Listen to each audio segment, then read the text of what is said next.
Hey, what's up, everyone? Welcome back to the Hobby Collab. I was going to do a cheesy Dune intro, but there was too many options. Oh, yeah. So here's my cheesy... I'm going to use the voice on you and ask that you like the stream. Like the stream. Yeah. Give it a like. But you have to like it. Come on, we're cosplaying here. You have to, we're doing a little role play. You got to do it because I use the voice on you. Use the voice. What are we doing? We are painting up some KO, but we're also painting up some Dune. What does that mean? We're not painting anything. Sorry, we're not painting. We're building. No painting on no this painting channel. Yeah. Here, maybe I'll switch over to the screen. It's maybe a little bit easier. Just jumping right in. All right.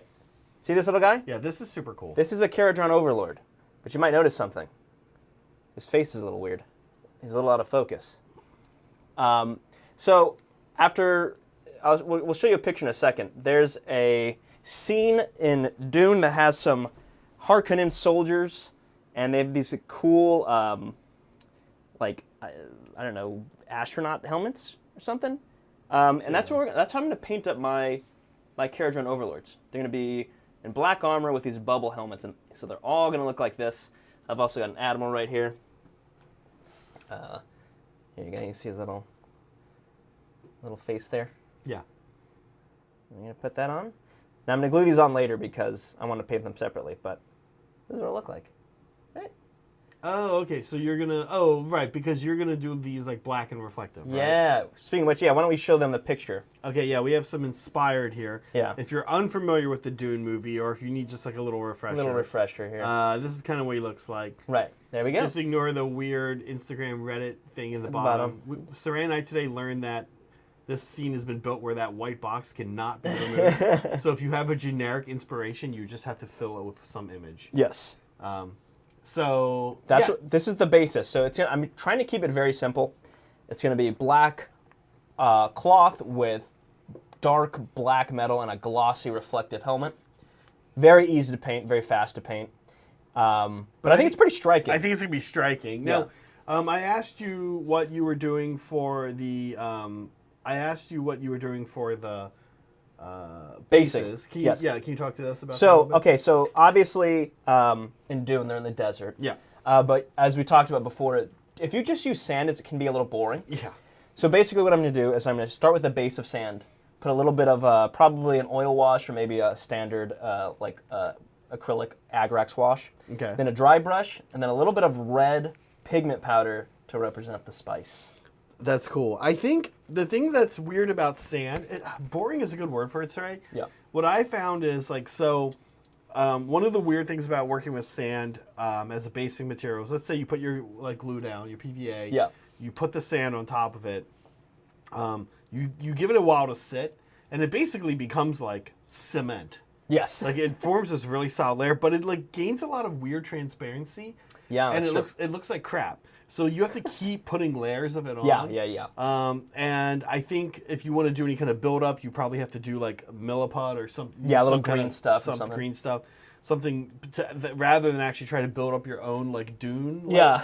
Because it's hard. Sand is weirdly funky to work with. Yes. Yeah. So it's not as simple as just gluing and dipping it. Right. It's going to require probably doing that a couple of times, pigment powder, washes, stuff like that. Yeah, and then if you only just use sand, you think it's going to look cool because you're like, sand just looks cool, but something happens. It doesn't. Yeah, it doesn't. You have to do it needs a lot of extra help.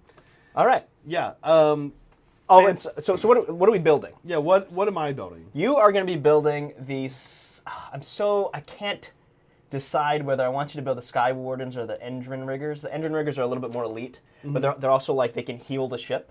Okay. At least that's what they do in the current edition. We don't know what they'll do in 4th edition. What do the Sky Riggers do? So Sky Wardens are they're both Sky Riggers. Sky Wardens are just like standard hitty infantry, but they're a little bit weaker because they're like battle line. I see this guy's got like a Gatling. He's got a little Gatling gun. I think I'm going to ask you to do the Sky Wardens. Okay. Do you have some of the other guys already or no? No. So there's some more right here if you want to build some more. Okay. You should be able to build 6 if you want today.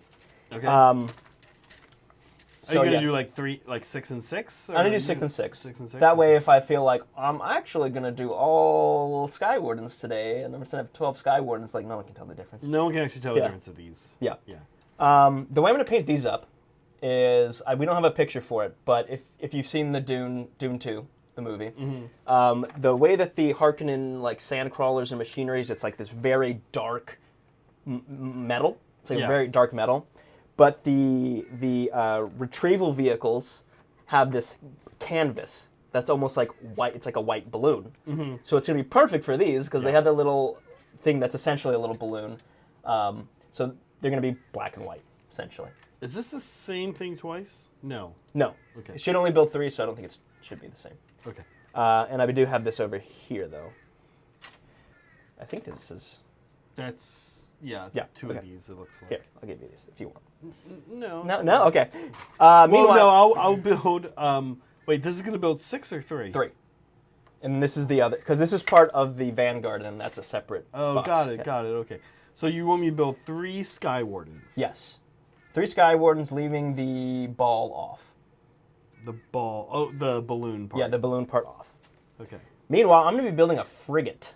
You know what the Yes. frigate is? It's the medium-sized ship. It is this guy right here. Maybe you want to... Here. Can you see? It's this one. And That's same the idea. It's going to be medium-sized one, believe it or not. all dark metal down here, and then these white balloons up here will be white. Yeah. All right. Exciting. Yeah. This is exciting. Or how are you excited for this army? I'm excited. I was a little less excited once I seen the way that transports work, and that I have to keep setting my models up and down. That sounds like a gigantic pain in the butt. Yeah. I understand that they're like, oh yeah, we want you to be able to see your models on the table, but also I'm deploying again every time I move something. That's kind of annoying. Yeah, I think KO player. I think you'll get fast at it. Yeah. And if I'm honest, how many guys is it going to be usually? I don't know. Might be up to 10? Up to 10. 10? That's not too bad. You're going to drop. And I think there's going to be a lot of interesting play about like where you drop the vehicle and where you drop the guys. Yes. Essentially doing blocking for the guys or blocking for the vehicle. You're kind of always going to get to make that call. Yeah. And I don't know. That sounds kind of interesting to me. Yeah, there's interesting play in that there's going to be some things like, all right, you pick up your models and move them. And your movement characteristic might not be that much, but you can, pick them up on one side of the frigate and then drop them off on the other side of the frigate. That's like essentially an extra couple inches of movement. Yeah. So they'll probably end up being a little bit more speedy than we think. Yeah, I'm very interested in seeing how this army works. It's highly unique. No real other army works like this. Yeah. So it should be kind of interesting to see.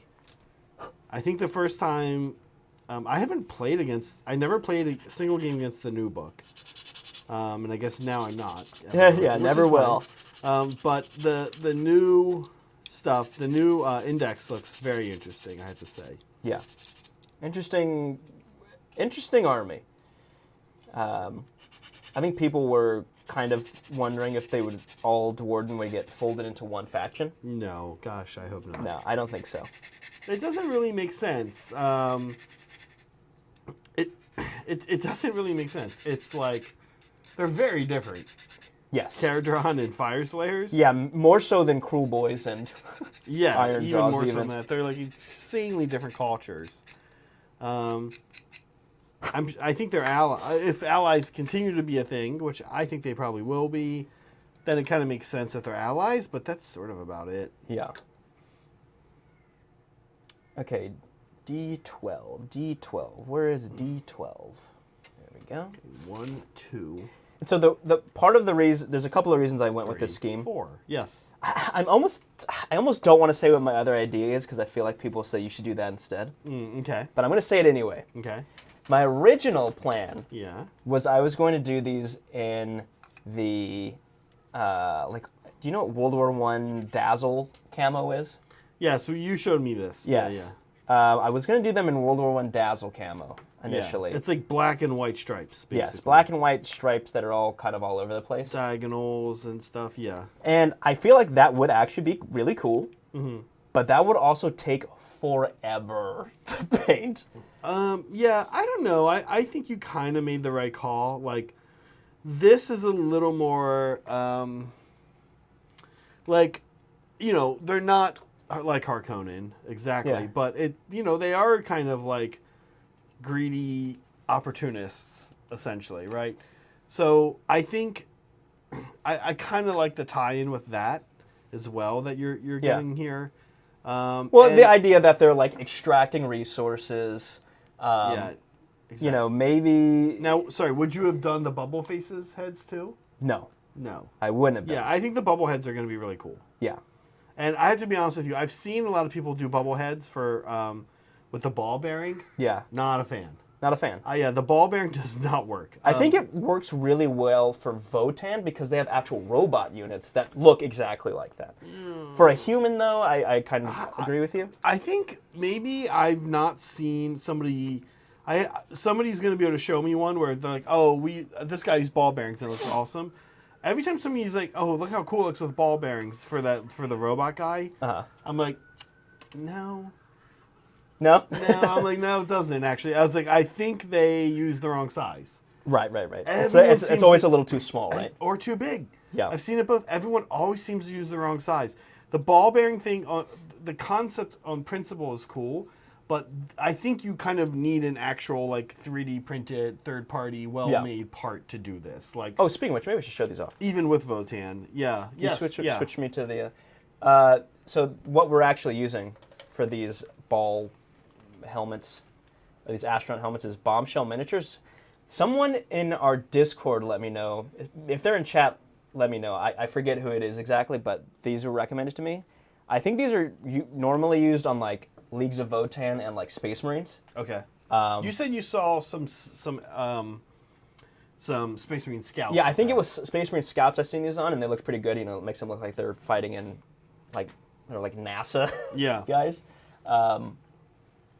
But here, I guess I can leave it. I mean, if you want to see me build, I don't know if that's very interesting for y'all, but oops. Yeah. Let's see, chat. Can you find D8 before I can? Now we do. Before we do that, as you guys probably know, actually I'll pull away here for a second. It is our birthday month. We've been around as a channel for about a year now. And one of the things we wanted to do was thank a lot of our mods. Thank all of our mods over the course of this birthday month. So we have a mod to thank today. Yes. This week's mod is Yusuf. Okay, here he is. Here's you. If you know where Yusuf is, let us know. Yeah. Certainly not in chat. Yeah, certainly not. I don't think he's here right now. No. Yusuf, are you here? Has good ideas, but none of them are good. That's correct. Yeah. That's right. Dark Bretonia was my idea, Yusuf. Oh, no. Wait. That wasn't his idea. I actually don't know what this is in reference to.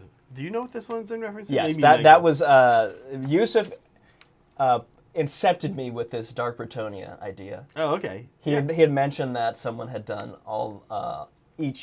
Varangar comes with 3 units, and they're very clearly marked, associated with one god. Like, one's very Nurgling, one's very Cornate, and the other's, like, kind of Slaneshi.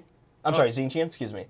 Oh, really? And he had, told me, he's like, yeah, I've seen people do that, and I was like, oh, that's kind of a cool idea, and that's kind of got the ball rolling on this whole Dark Bretonia. So he has, we can thank him for that idea. Okay. Yeah. Okay, exercises impulse control with army purchases. Okay, I know this is Yusuf was telling us that he started Slaves to Darkness as a small army project. Yeah. It is now his largest army by points. Oh yeah. The whole point being it was going to be a quick small project. Yeah, I remember when there's a point where Yusuf and I were chatting a lot about starting a Trolls army. I forget if he's done that or not.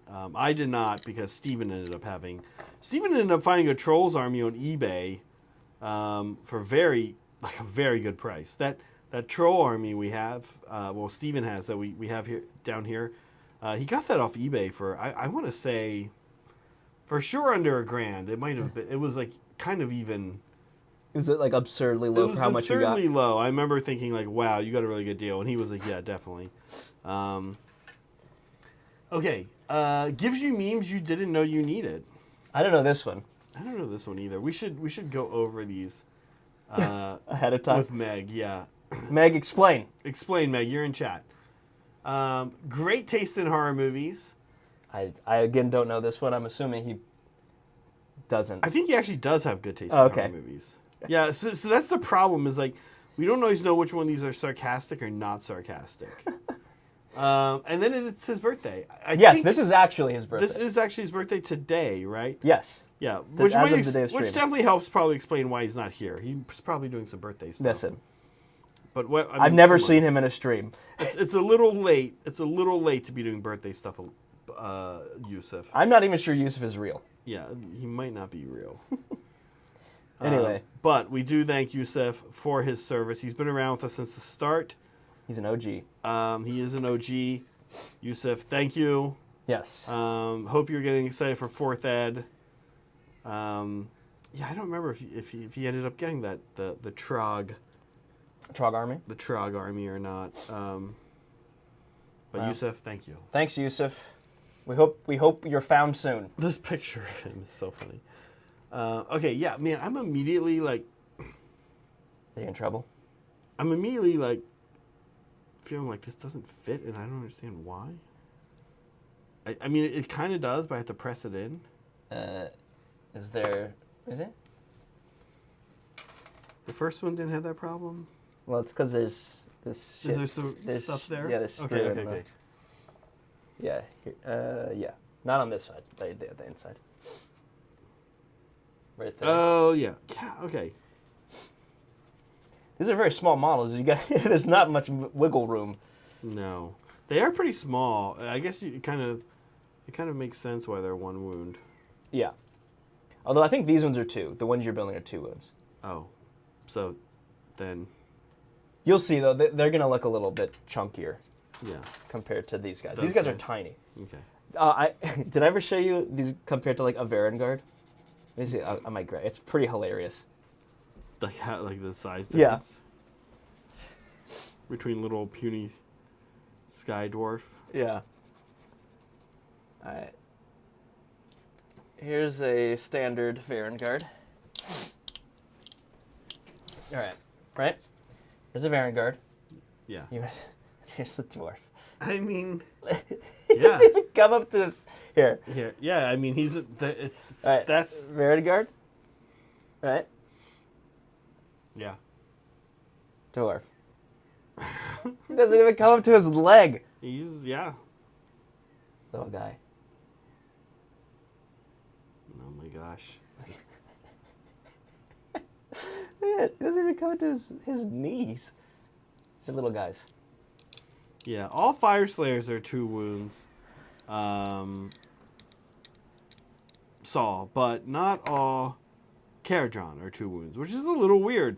And I thought for sure that'd be getting fixed in 4th Ed, and I think we saw already that it's not. Your basic guys. Who are your basic guys called? Oh my gosh, not Mariners. I don't remember. Arcanauts? Arcanaut Yeah. Company, yeah. Yeah. Yeah. Arcanauts are, I think, 1 wound. Yeah. Same with Cities Dwarves. Cass, thank you for gifting some memberships. He's gifted 6 memberships here.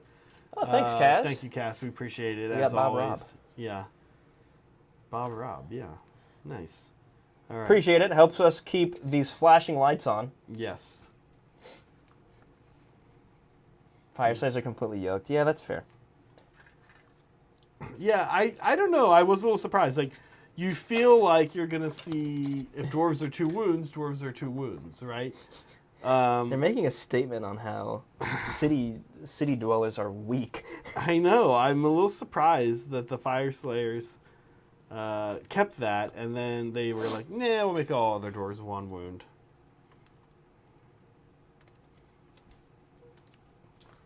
I mean, I guess it actually tracks, though, right? Because a human is 1 wound, an elf is 1 wound, a dwarf is probably 1 wound as well. Well, they're supposed to be tougher, right? They're like T4. Are dwarves a T4? I don't know if that's actually established. And like fantasy, dwarves are T4, right? Actually, yeah. Someone who plays Leagues of Votann should let us know. Do they have toughness still? You still have toughness in 40k? Yes, they still have toughness in 40k. Okay, I couldn't remember.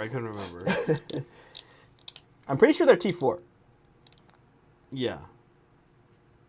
T4, but I think they're only strength 3 though, or something. I mean, to me that checks out. Yeah. That's like what I would be expecting. T5 and 40k. Is that true? I think there's like a Terminator variant that is T5. I think standards are T4. Am I wrong? When did he get the job? Dwarves. Also, yeah, there are no dwarves, Brett. They're Dwarden. Duarden. Sorry, talk to me what appeals to you about KO?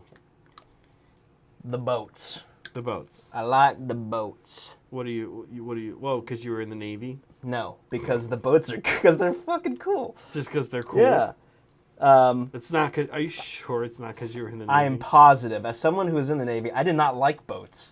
You were. If anything, you worked on a boat. If anything, this is making it a negative experience. I'm having to work through some things here to get this model finished. I think you told me you worked on like a little speedboat, right? Basically. It wasn't. It was like a yacht size. You worked on a yacht. Think of like a yacht with guns.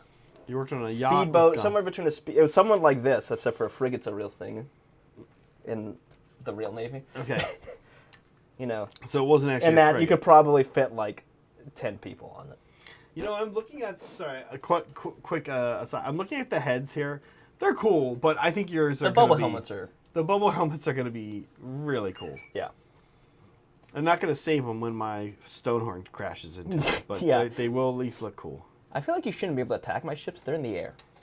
I mean, kind of with fly, right? Like, yeah. Why are all these units with fly in the 41st millennium, but especially Sigmar, getting themselves charged all the time? Yeah, what is happening here?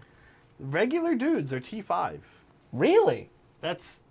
Well, toughness... Oh, wait. Toughness went up, though. Toughness no, even basic Space Marines are T... No. They're T... Are Space Marines T4?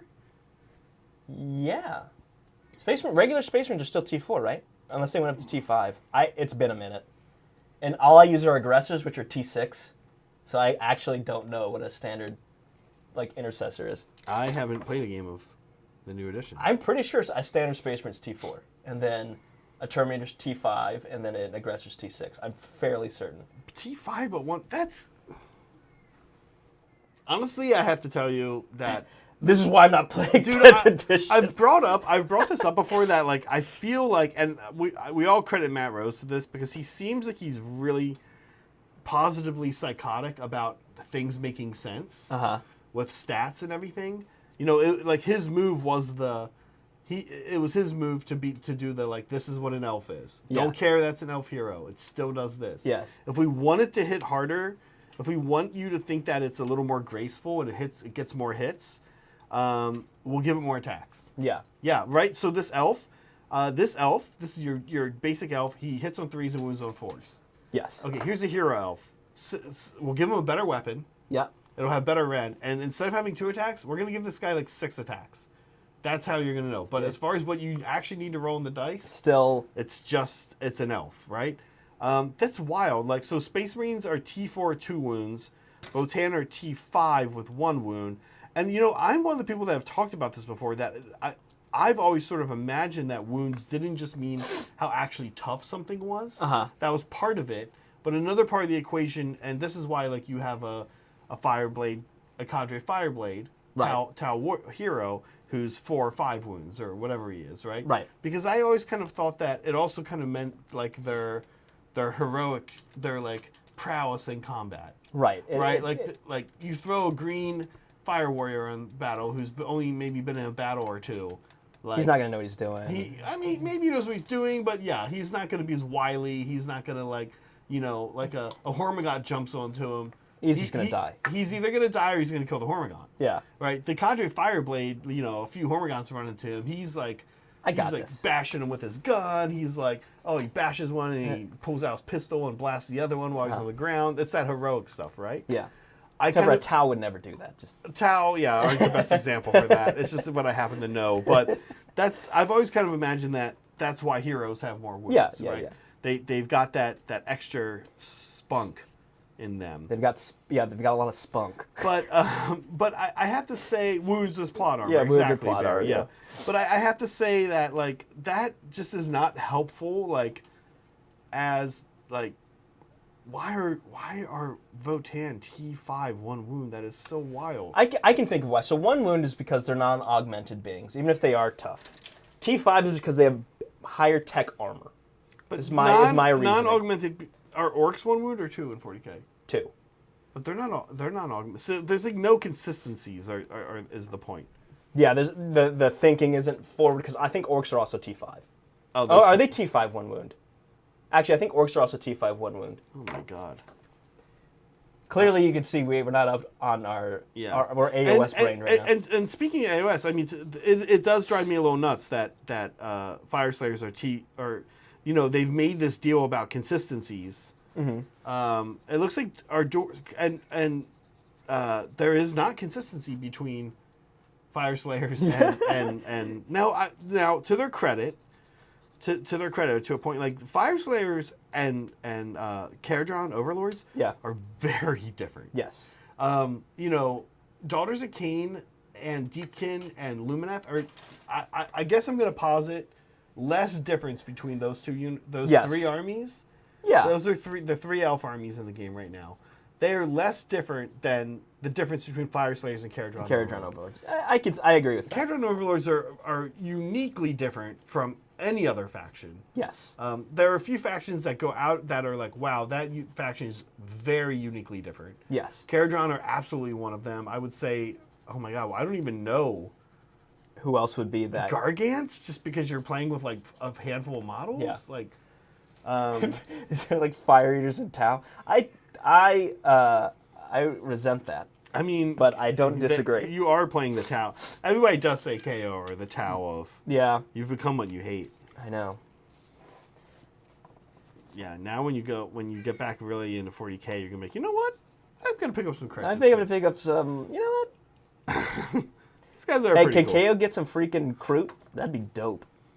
KO would be the faction that would have a. Yeah. Yeah, because they're mercenary. I mean, they are privateers, right? I mean, are Fire Slayers Kroot?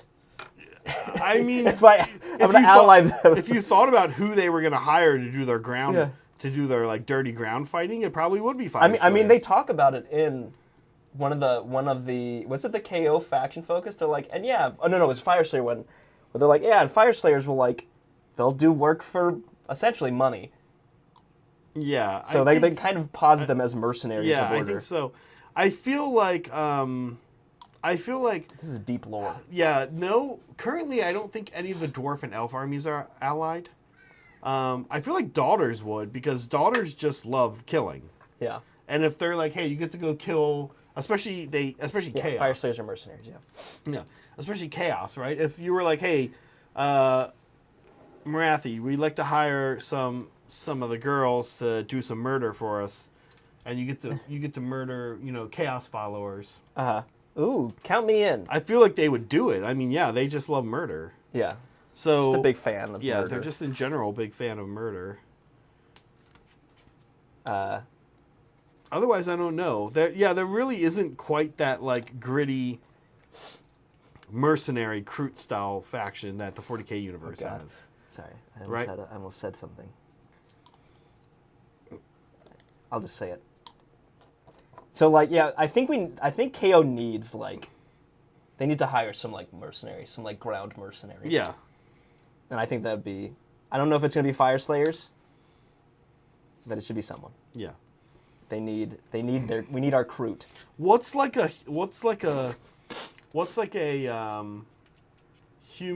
good guy? It would be humans. It would be some kind of non-cities, but it's like humans that are in between.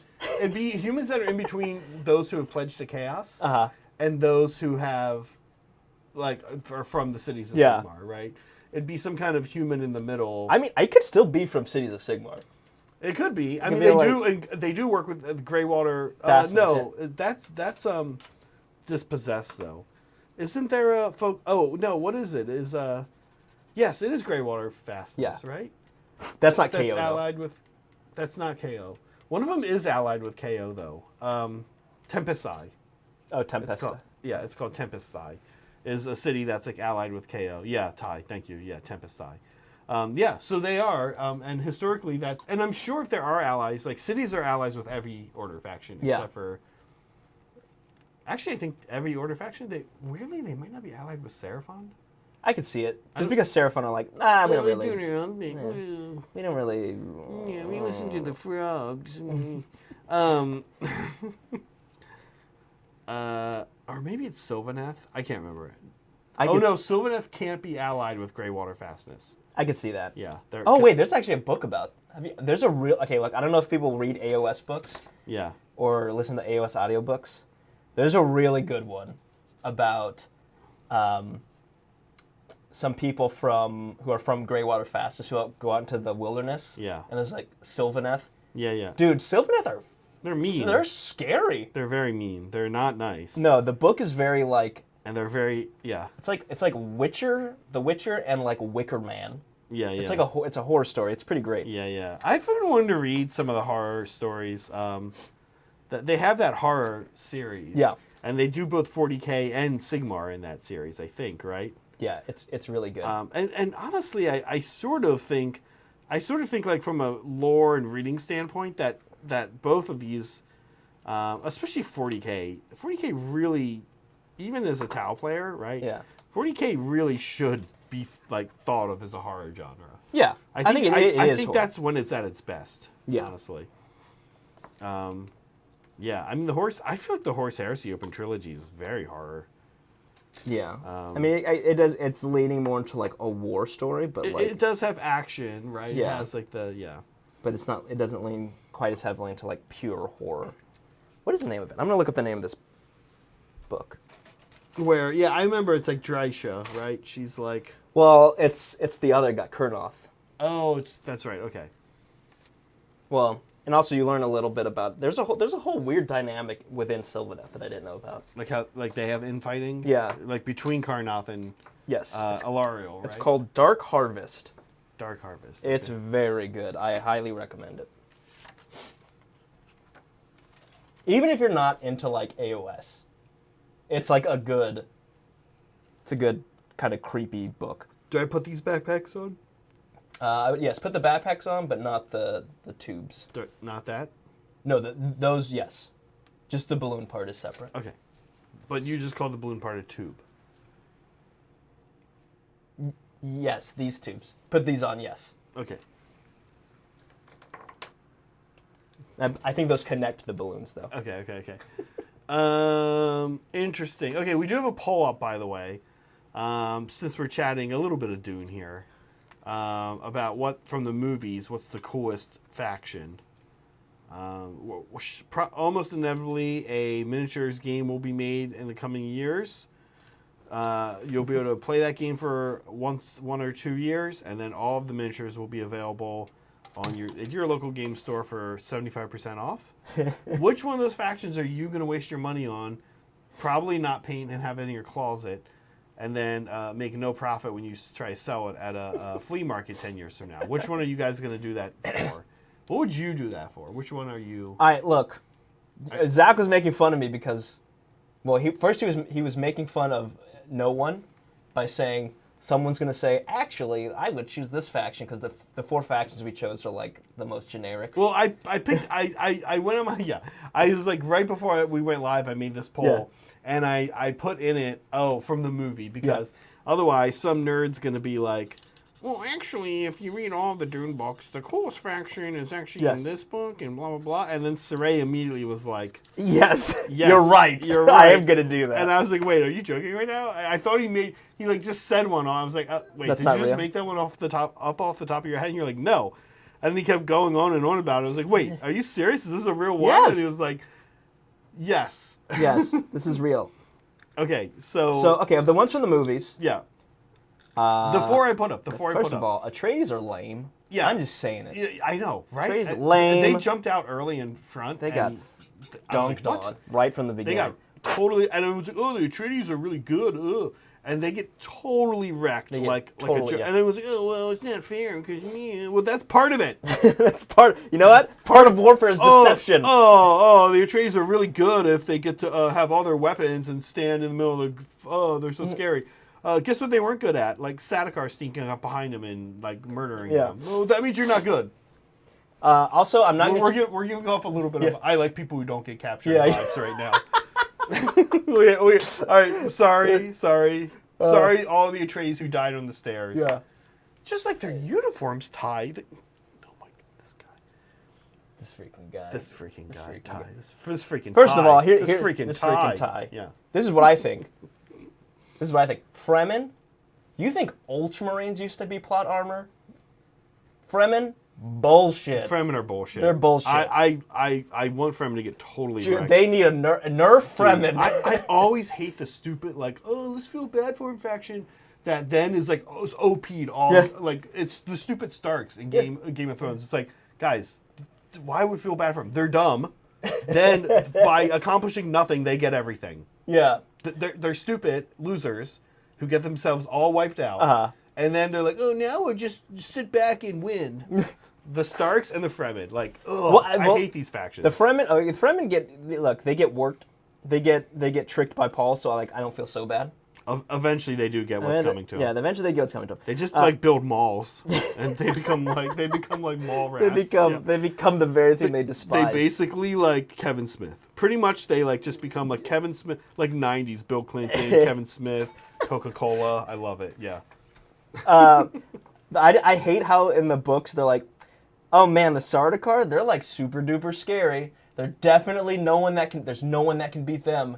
Immediately dunked on. Immediately wrecked. It's not even a contest. I also love the pictures of the Sardaukar in the book. They're like just dudes in like they look like the dweebs in the original Star Wars trilogy that are walking around the Death Star getting choked by Darth Vader. Yeah. The guys with like the little like nerd hat and that's what the Sardaukar look like. They look like them with like a small gun or no, like a stick. Yeah, because they can't use guns. It's like, dude, this looks like a British cop from like the 1920s. Like he's gonna get wrecked. He's gonna get wrecked by this freaking... I guess by Fremen. Yeah. Anyway. Okay, but you're totally right.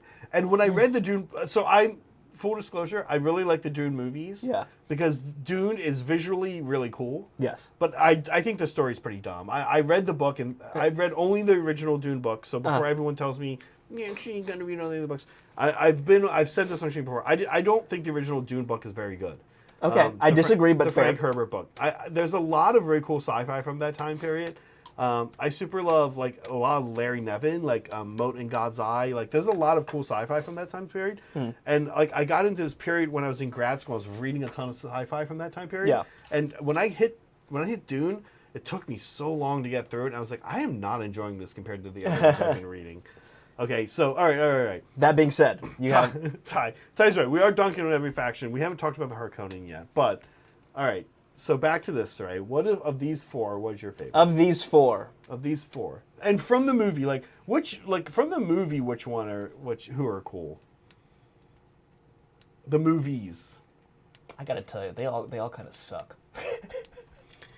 Harkonnens have the cool black and white scene. Probably Harkonnen for me because they have the cool planet. I think they're also super evil though, and unapologetically evil. You've got Austin Butler, you've got Skarsgård, you've got Dave Bautista. I don't even know the guy who. Sorry, a little spoiler here. If you don't want to hear Dune spoiler, just mute us for a minute.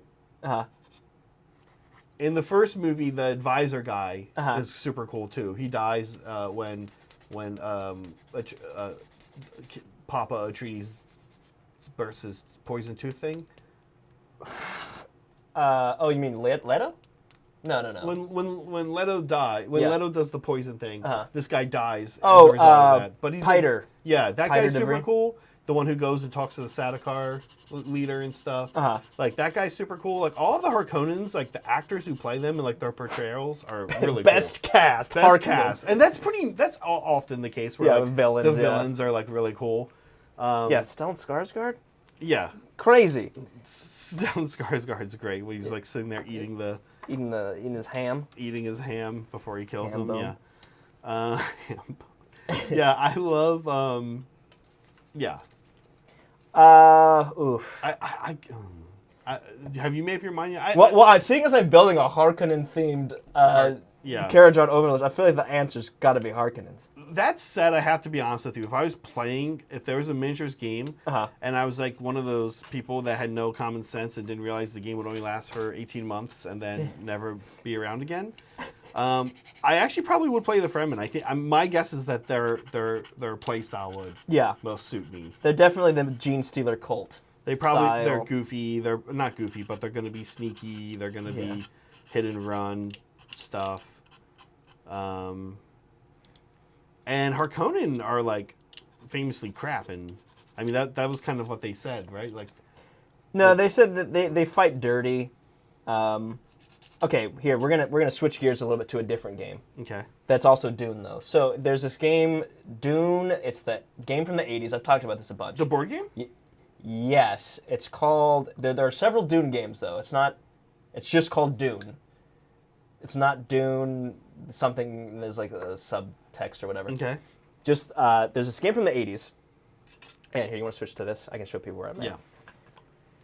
And it's it has all the factions, including some of the expanded universe factions. Okay. And the way that they each house has its own like unique power. Oh, this is the one that only the treaties can take. Yes. Notes, So right? like stuff like that, I think is super cool. So like the Harkonnens have extra trader cards, and traders make it so that if you ever have a battle and someone pulls a trader card, you automatically win the battle no matter what. Okay. Right. Traitor with a T, right? Traitors. No, it wasn't. You're fine. Yeah. I just wanted to make sure I was getting it right. Okay. And then you have the Atreides. They're the only people who are allowed to take notes, which is super good. It's a long game, right? Yes. Yeah. And they also get to see. They also get to see cards. So you hand out cards. Okay. So as the Atreides character, you can see all the cards before they're handed out. And you can also take notes. So you should, if you are good at taking notes, you should know what everyone has, which is like super good. Card counting, essentially. Yeah. The Emperor just gets like extra. Everyone pays to the bank or pays the Emperor. The Emperor is the bank. Oh, okay. So he's just loaded with money. Okay.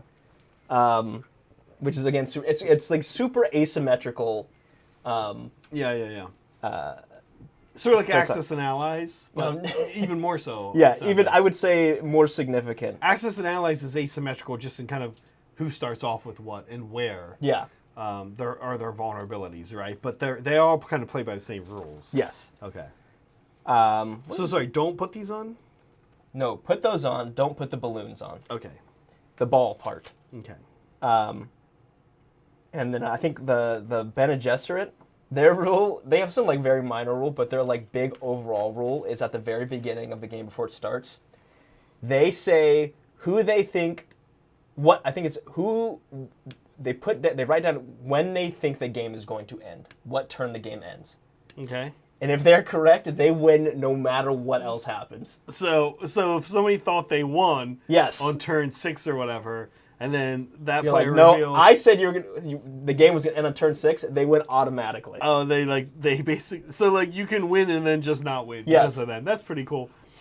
Yeah. I thought that was super fun. And there's a couple other factions that are a little more, like, just combat focused. Interesting. Yeah, it's super fun. Okay, so but you still haven't answered. You'd pick. It's Harkonnen. Yeah. I guess if there's a miniatures game, I probably would pick Fremen. I think in the movie, I actually kind of thought one of my favorite scenes is the Sardaukar home planet scene. Oh yeah. When they're on their home planet, I think that's super. They're doing their throat singing stuff. Yeah, I do think that's pretty cool. So that said, and I guess the Sardaukar are pretty cool in the movie. Yeah. But, I mean, it's sort of weird because, they do this bizarre thing where they're like, they kind of hype them up as being scary, but you really only see them ever getting their butts kicked. Yes. You don't really see them. The classic villain problem. Right. This is something I hate in movies. Right. Same thing in Lord of the Rings. Why is anyone afraid of orcs? I know.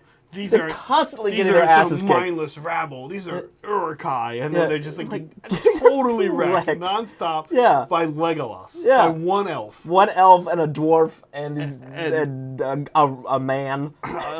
Just an old man. And hobbits. An old man and hobbits. Hobbits throwing rocks. Come on! Why is anyone afraid of these people? These are mindless rabble. Gimli was wrong.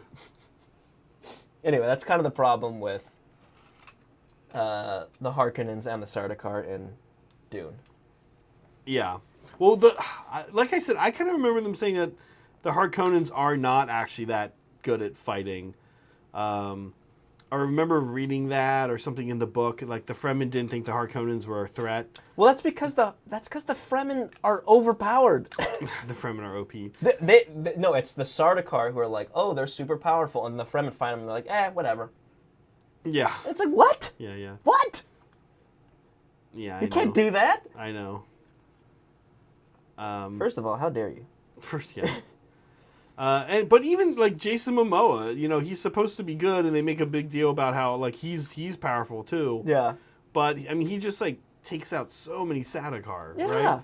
Like just constantly, like just like fucking carving them like butter. This is like kind of weirdly a thing actually I've learned to slightly appreciate about AoS and foot heroes. Yeah. Like you've got like a Stormcast foot hero, and I've got like 3 witch elves. You're in trouble. I'm probably winning this, even if unless you fight first and you roll pretty hot, and I'm fragile as witch elves, right, or whatever. But if I fight first with 3 witch elves and a Stormcast hero, your plot armor's not saving you. You're probably dead, right? Yeah. Like I kind of like that. Like it doesn't take that many basic people to kill, to get through a plot armor, right?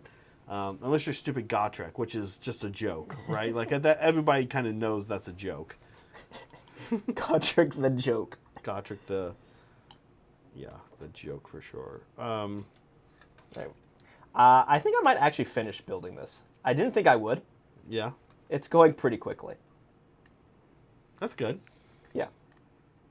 I'm like trying to do a really good job since these aren't my models, but I did screw one thing up here. Oh, you son of a man. I can just tell that you're going to have a little crack in your shoulder pad on this one. That's fine. Well, it's just the one. They don't, the kind of like weirdly the front torso part and the back, they like fit almost too snug where they're kind of pushing each other away. Yeah. And I did like all the cleaning because like after you said that I went back and looked at the other ones. But they're weirdly like, and I was like, did I mix them up? But I didn't because I cut them one at a time. Could be whenever I run into that problem, I just apply a lot of this and just smush it together because it all melts. Right. I know what you're talking about. Okay. Anyway, yeah, make sure you give us a vote. Give us a vote. What do you guys think? After all of our dunking on everyone. Yeah, I know. I really like the first. I need to rewatch the second Dune movie. Mm-hmm. So far, I like the first one better, but I've only seen the second one once, so I need to rewatch it. And I know like the second one more. Yeah, I know you do. You and Holly and Brett and Leah all said this in front of me and Meg, and Meg and I were like, Are you sure? Yeah, Meg and I really like the first one more. But I need to rewatch. The problem with the second one, we've brought this up before a million times. It's like, I never have I ever doubled down on the fucking my belief that Peter Jackson made the right move by making the Hobbit 3 movies. Like that is literally what needed to happen in Dune. And the movies could have all been a little shorter, but it was just. You think it's too much info dumping? Yeah, I mean the Christopher Walken and all the Emperor stuff is like. It's an afterthought. It shows up like there's no. To be fair, that's kind of how it is in the books. Which again, I kind of don't like. Yeah. I kind of don't like the books for that. Like to me, the book is sort of like a bad thing happens, but it's okay because the whole time we know everything's going to be okay and Paul's going to win. Yeah. That's kind of the book, and I'm just like, this isn't really that great. Does he win, though? Yeah, well, in this book, he does. By the end of this book, he kind of does, right? Yeah. Does anyone win? That is the ultimate story, and I probably would like Dune more if I read a few more of the books. I'm guessing. Yeah, just read up to the third one. Up to the third just one? read up to the third one. The third one. Are any of the like Kevin J. Anderson 90s when he was writing like spin-off books for Star Wars? He also did a few for Dune, I know. There's like a a House Harkonnen one. He does like one for each house. Oh, no, I didn't know that. And they kind of just like, I don't know if they were like, because I remember Tales from Mos Eisley Cantina and Tales from Jabba's Palace. Right. Those are like really cool little novels when I was in high school, kind of reading these like expanded Star Wars books. And I think he wrote some also, like I'm saying, for Dune. Mm-hmm. But you haven't read any of those? I have not read those, no. Okay. In fact, I kind of stopped. I've only fully read the first 3. I've like kind of, I think like half read the 4th one. Okay. Anyway, sorry, well, let's talk to chat. We've been talking. Yeah, chat. How are you guys doing? How you guys doing? My issue with Lord of the Rings is it reads like it was written by a historian. That's fair. Lord of the Rings? Yeah. Orcs 4-up anti-Gondor. They have +1 damaging, anti-Boromir. Gondor gets wrecked by orcs because Gondor is run by a moron guy. My favorite character, by the way. He is your favorite character? He's my absolute favorite. Why? Because he's so... He's hilarious? Yes, he's so weird. Like, what is he? Well, weird is a great term. Man, he eats that cherry tomato like a maniac. Yeah. Listen, you know what? I like that. I like the way they show how exciting fruits and vegetables can be. That's good. Americans need that. And they're like, look at this. I've never seen a more disgusting cherry tomato. Yeah, like from a time when commercials were showing like models sinking their teeth in the burgers. Yeah. Watching this old, disgusting, hateable man like just make love to a cherry tomato. Pretty good. Yeah, that's the juiciest tomato I've ever seen. Freaking juicy tomato, yeah. Oh my god. And then, but you know what? I know it's sort of a callback in a ripoff, but in the Hobbit in the Desolation of Smaug, Stephen Fry eating those testicles. Oh yeah, you got to watch it. Stephen Fry eats. Oh wait, he's the big troll king, right? No, he's that's not a bad title for him, but no, Stephen Fry plays the master of Lake Town. Oh. The disgusting master of Lake Town, who's the boss of Alfred or whatever, the worst character. The human? The snidely guy who's like almost if anything makes Lord of the Rings definitely better than The Hobbit, it's that character from The Hobbit. You know, like the guy who like dresses up like a woman and he's like. No.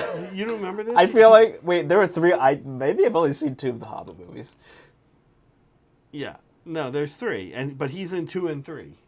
Ooh, I don't remember. Okay, you gotta watch you gotta rewatch The Hobbit. You're due for a Hobbit rewatch. I think you would learn to appreciate some of the things, some of my points. Grima 2. Grima 2, Electric Boogaloo. Look at this thing. Look how cool this is. It is. This looks like the Yellow Submarine from the... It does.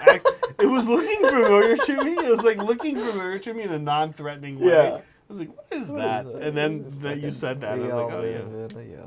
Fuck. Now I gotta paint it yellow. Yeah. I think this floats.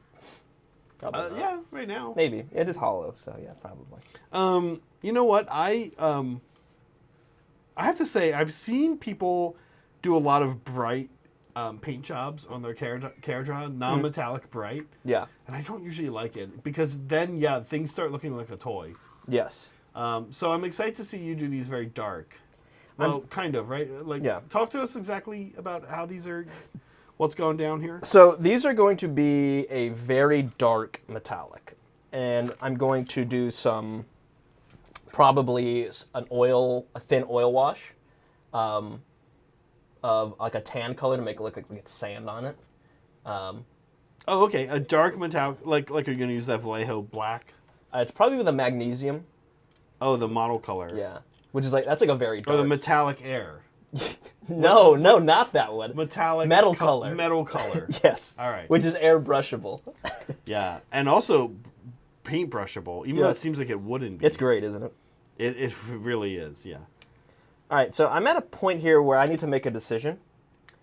Wait, is this a big thing, or is it? You mean just something you're doing right here? So, in your life? Yeah, this is a big moment for me. I'm going for this kind of Harkonnen look, and I've done that on some of these models. So, like, if some of you have seen this, this is the Navigator, or whatever it's called. I've actually simplified the model a little bit, right? His little rod here is simplified. I cut off his little spinny doodad over here to try and make it look a little less. I'm sorry. What's the point of simplifying Kharadron Overlord? Why not just play normal Marines? Why not? This is not a good return on investment. Yeah, Are you serious, dude? Like, wait a minute. So you took everything cool about Kharadron Overlords and removed it? Okay. Okay, bro. These little guys have wings, right? And on the wings have propellers. Classic, exactly. GW knows how classic GW. Classic, like GW's like, yeah, you know what makes things fly? Wings and propellers. I'm looking at these propellers, and I think this is part of what makes these look so cartoony. Right? This propeller. Yeah, they give it serious airship Super Mario 3 vibes, like a Koopa Kid. Like a Koopa Kid is going to come out and start bouncing around in a shell, and you're going to be... So, So what I'm trying to figure out is, should I attach the wing with no propeller, or should I attach the propeller and just cut the fins off? So it almost looks like a rocket pod. I think that's what I'm going to do.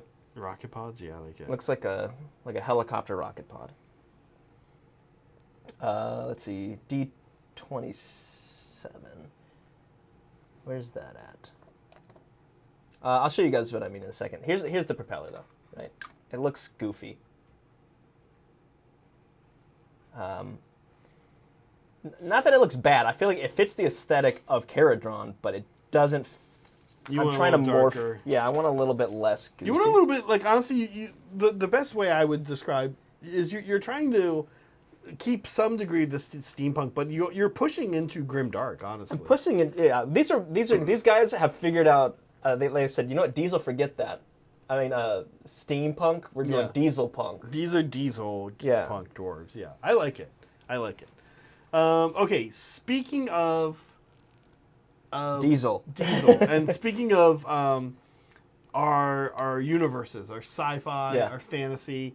Saray and I got to talking. We want to discuss something, which was sort of this concept of, like, what doesn't belong in a fantasy setting. I forgot we were doing this. Yeah, like, what doesn't belong in a fantasy setting, and more specifically, we want to go through some of the different races of fantasy. Yes.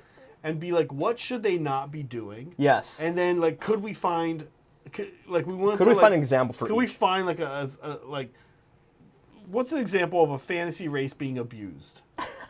Essentially is one way to think of it. Right. Push too far, right? Yes. And so, and maybe it's cool. As I think we think Kharadron Overlords are pretty cool. Kharadron is cool, but listen. Should it have ever happened? Look, here, let me explain this before we jump into it. Yeah. Dwarves belong in the ground. Dwarves belong in the ground. Yeah, it's a bold move. Belong in a cave. Yeah. In a mine. Right. Underground city. Yeah. Not in the sky. So we wanted to, despite the fact that I'm starting this faction, we wanted to celebrate the most recent American federal holiday, Juneteenth, by excluding races from places. It's a bold move by us. It's a bold move. But here we go. Okay, so right out of the gate, no kidding here. Kharadron Overlords. Now I will say, when this faction came out, people thought it was really cool, and I still do. Like, and I kind of get what you're saying, but I like this. I think people should know this is kind of tongue in cheek. We don't actually believe this. Well, some of them we do. One of them you believe. There's a couple that we have opinions on, one way or the other. Okay. I like the Kharadron Overlords. I think this is a really cool idea. I think it was very bold. I think it was one of the first really bold design choices we saw come out of the Sigmar world. And I do remember it, when Sigmar started back in 2015, those of us who were deep into 40K we're like, okay, Yeah, what's that's going weird. on? That's a little- that's a Oh, little no points, huh? Huh? Okay, like, All right, yes, I see. Who's it? Zach, hold on. Someone just mentioned it. Barry Hercules pointing out that they had copters. Yeah, they do. Right? They shouldn't have. They should have had. Barry, you're the underground drills. Yeah. Or something. Yeah, Barry, you're expanding on their worst idea. But in all seriousness, yeah, I thought this was super bold and super cool. Yeah. And it was absolutely the first time where I was like, you know what, I might play this game. Honestly, I was like, I could see me playing that faction and thinking it's super cool. And I think it did. I bet it got a lot of people to kind of make the jump. Yeah. If it made me think about it, then it had to make other people think about it, right? So I thought that they're pretty cool. It's an interesting take, and they keep all of their kind of privateer. They're kind of like contracts and they very much keep their their merchant nature. Yeah, their merchant nature and the whole like, hey, we're dwarves. It's not important that we're in the ground, even though that's where they belong. Mm-hmm. It's that we're all about our word and extracting resources. Right. The two tenets of being a dwarf: keeping your word and look at these guys. Though. This is, I mean, if you were like a mom and your kid was playing both Warhammer Fantasy and 40K, or Sigmar and 40K, you wouldn't be able to. You would have no idea what this is part of. Yeah. Okay, here we go. Vampires shouldn't drive cars. Yes, firmly believe this. Firmly believe Survey this. the racist. Firmly believe this. So here is Tom Cruise in Interview with a Vampire, and here he is driving a car. Should not happen. Vampires should not drive cars. It's a convertible too. Yeah. What the sun? Now here's what I have a question about. Do you think it's okay for vampires to drive old-timey cars? No. No cars. No cars. Why not? They should be turning into a bat. They should be turning to a bat, or they should be like in Blade, where they drive motorcycles because those are cool. Motorcycles. All vampires have to get the motorcycle license? Yeah, absolutely. Which must be difficult because of the hours of D&D. I mean, the problem with motorcycles is that, for the most part, every motorcyclist knows this. I'm not a motorcyclist, and for this very reason. It's not a matter of if you'll get into an accident. It's just a matter of when. Yes. Right? That's kind of something every motorcycle person says. Yes. But when you're as a motorcycle person, I agree. Yeah, but as a vampire, it's not a big you'll deal. probably You're be fine. You're not. It's not like a stake's gonna go through your heart while you're rolling on the ground for 200 yards. Yeah, and it's good because you can get the UV protective helmets, and you can go outside during the day riding your cool motorcycle. Yeah. And you dress kind of like how a modern cool vampire would. Yeah, in leather. Yeah, you wouldn't wear that in a normal car. No. All right, no vampires. Vampires shouldn't ride cars. They should be banned from the road. Yeah. I mean, from cars at least. Who's the real SP here? I would suggest. Okay, this one, I am. We disagree, but okay. Ogres should not be ninjas. Now, a lot of people debate. Go. Okay, a lot of people have said that they think that the different man-eaters are a little bit unnecessary, offensive cultural appropriation. I'm not talking about that. That's fine. I'm not saying that that's like cultural appropriation stuff. There's like a line, and most of us kind of know when we cross it. Yeah. I mean, these are from the 90s, but I don't really. I doubt you would find people who from these cultures who'd care, who'd super care. As a partial Japanese person, you're not offended by the ninja or the samurai man-eater. Yeah, I think they're. I mean, they're just stupid to begin with. Like that's part of the concept, right? I still hate them. I hate these stupid, funny ogres. I hate comedy. I do not like. I don't know. Ogres as comedy, they're stepping away from it now for sure and moving them to realistic. horror. But I don't like ogres as comedy. I like them as scary. Fair. They are big, scary dudes. Yeah, and they eat everything. Why would this ninja? Look at this guy. Why is this guy a ninja? Look how ridiculous this looks. Oh, it looks pretty dope to me. Oh my god. Although he doesn't really know how to wrap his hood. He's probably getting on top of that. Yeah, well, he's a bad ninja. So the kind of the purpose of the man-eaters is they leave back when ogres had like these big kind of fancy kingdoms. is they left the area and they actually went to places and were like, hey, I want to learn your culture. I like that. I like that aspect of ogres, though. Yeah. I guess. Who's your favorite man-eater? Is it the ninja? There's also the pirate? I like the pirate because I feel like... I think the pirate is a parrot. Yeah. I think the pirate ogre, does he also wear a peg leg even though he doesn't actually have a missing leg or something? There's or an eye patch or there's something like that, yeah. that he's doing that he doesn't need to be doing. Okay. Well, it is what it is, I guess. I like ogres.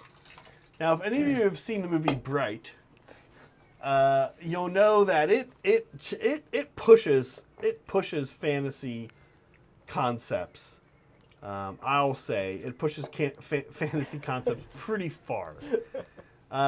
Will Smith's cop partner, LAPD, is on the right here, and he is an orc. They talk about him being an orc. Mm-hmm. And, one of the this is just sort of a weird... There's a lot of, this movie tries to do things with race. It's an allegory for race. It's an allegory for race, and there's, this irony of Will Smith being a black LAPD cop and having a partner who's an orc who feels like he has something to prove and make up for being an orc. And it's a little ham-fisted. It's a little ham-fisted is a great word for it. Bright is play by one guy. Bright was you could see Ty and Elijah in particular, but folks, what did people think of this movie? Anyway, our point is orcs should be cops. Orcs should not be cops.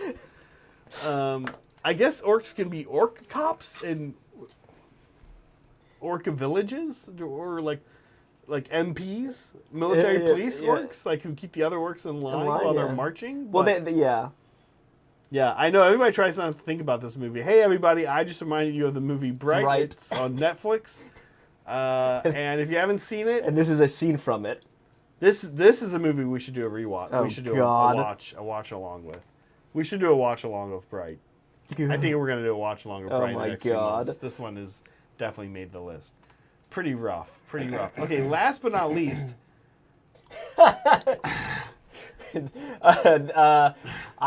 Listen, I love Baldur's Gate 3. Mm-hmm. I love J.K. Simmons. I love J.K. Simmons. Americans should not be elves. Americans, it's not the right accent. The wrong accent. And, okay, that's not true. Americans can be elves. I can actually tell you an American who's an awesome elf. Who's that? Lee Pace. He plays Thranduil. Thranduil in The Hobbit. Does he have an English accent, though? Well, he has Lee Pace's accent. Okay. He plays, you would know the stupid Marvel movie. We just looked up who he plays. Ronan the Destroyer or Ronan the something Reclaimer. No idea what you're talking about. In Guardians of the Galaxy series, this actor, Lee Pace, he plays... Is he the blue guy? Do you not know these? No. Okay, good. I'm glad to hear that, actually. I thought you knew these. Okay. When you told me you were like, Americans shouldn't play elves, and you brought up Baldur's Gate, and then you were like, some famous actor plays his voice, and it's an American. I was like, who? And then you said J.K. Simmons. I was like, what? J.K. Simmons should not play an elf. I think he's technically a half elf. No, he is a full elf. His ears look a little half. Yeah. Is he a half elf? Listen, fantasy is all about tropes. Yeah. And how we're not allowed to break them. Yeah. Americans can only be human warriors. They can be humans. And maybe like thieves. I guess they could be dwarves. And they can be hobbits. I mean, Sean Astin. He doesn't have. He has a kind of a weird accent though. It's not English. And Frodo though. Frodo. He's also That's Elijah right. Wood is also American. Yeah, I know. We all hate Frodo so much that we try to put him out of our mind.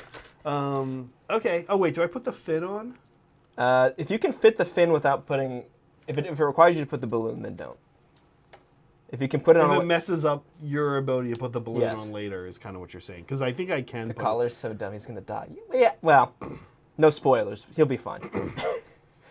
I know the collar seems like a bad idea. I was noticing that earlier, Yeah. but the thing is that J.K. Simmons should not voice an elf. It feels wrong, right? It feels right. We were talking about other like Josh Brolin. Josh Brolin should not play an elf. Josh Brolin.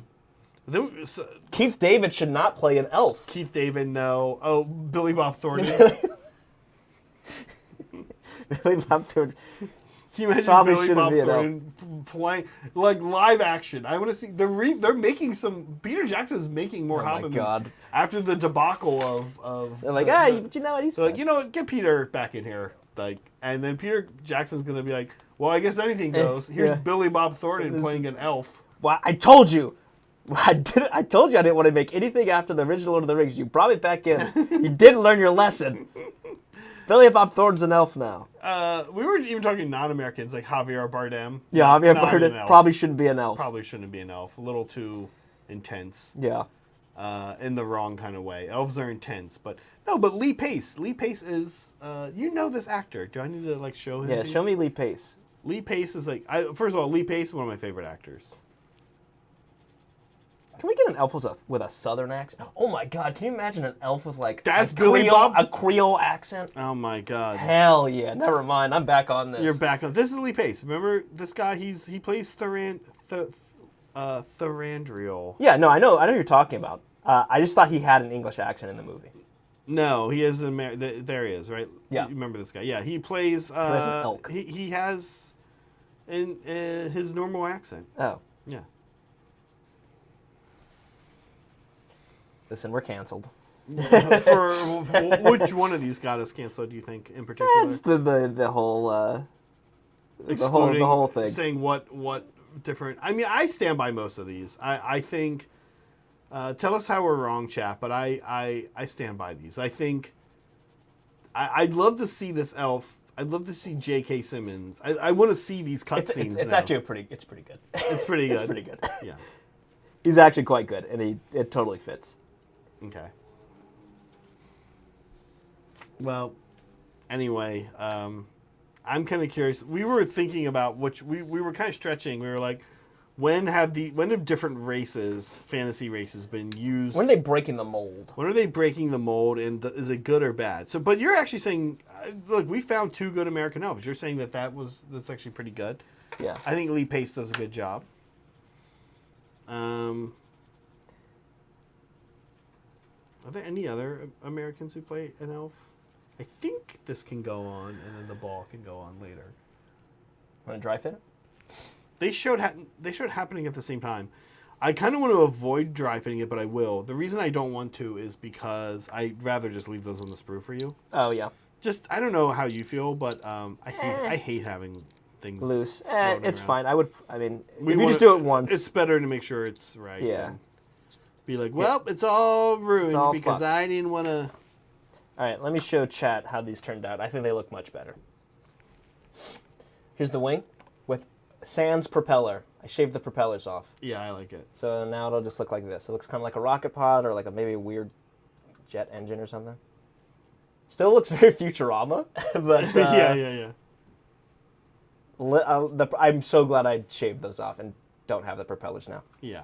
Much better. All right, this one's just about done. I think. Americans should not play elf. I don't know. I feel like Timothée Chalamet could probably pull off an elf. What do you think? Yeah, he kind of looks like an elf already. He kind of already looks like an elf, right? Yeah.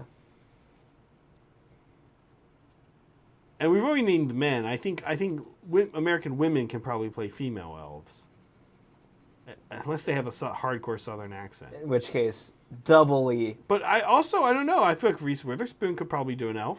She's small. Isn't Liv Taylor now? Liv Tyler plays an elf. That's another American. It's not, Never mind. British people can't play elves.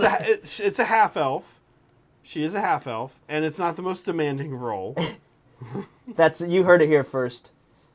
Yeah, Americans make for the best fantasy creatures. Yeah, Americans. Yeah, Take that, Brits. Brits. Oh my gosh, that's funny. I love how we just uncovered it. There's a conspiracy here, actually. I don't know if Evangeline Lilly is British or American. Sorry, yeah. or something else. Who plays the elf that everybody hates because she wasn't in the books? Like, oh, Kate Blanchett's English, right? Kate Blanchett. She's definitely English. I think she is. Okay. I was gonna say if Kate Blanchett's American, then sorry, we own Lord of the Rings now. Yeah. Despite it, the writer. Yeah, who's actually not British. Yes, he is. No, he's New Zealand. Is he? I think Peter Jackson's from... No, Tolkien. Oh, Tolkien. Oh, the writer of the original source material? Yeah. Sure, dude. Okay. Yeah. I'm like... Surely that doesn't count.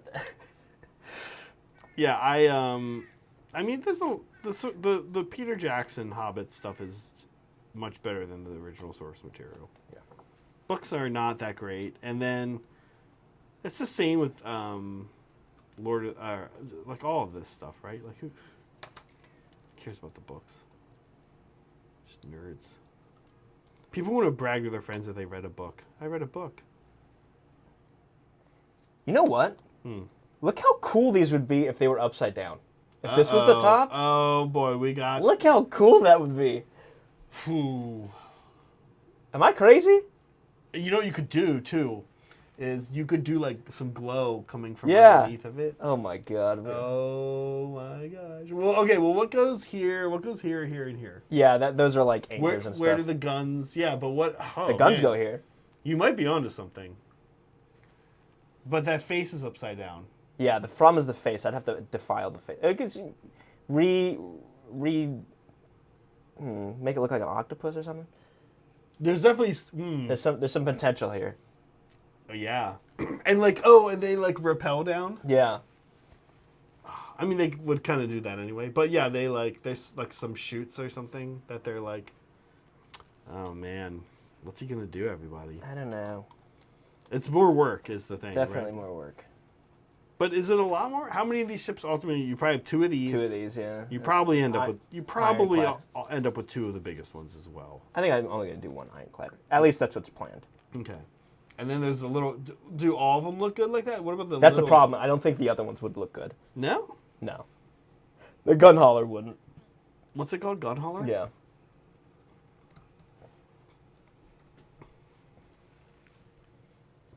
Yeah, because it has a huge fin. I think this. Are you kidding me? That the huge fin I think is. It's in the front though. So what? This one's in the back, so it looks like an actual aircraft. See, like, this looks like a freaking fighter jet. Hold on, wait. I'm gonna save the image. You're gonna flip it. Yeah, then I'm gonna use computer magic. Oh my god, he's gonna use AI. We're gonna use AI to rotate the image 180 degrees, so that it is, for those of you not super good at math, it is upside down. Okay, here we go. I'm going to use a program called Preview. With a few clicks of the button. Are you kidding me? This still looks cool upside down. And then you don't put the balloon on. The problem is the balloon. The problem is these don't, yeah, you would have to leave the balloon off, and then it feels like a very different thing.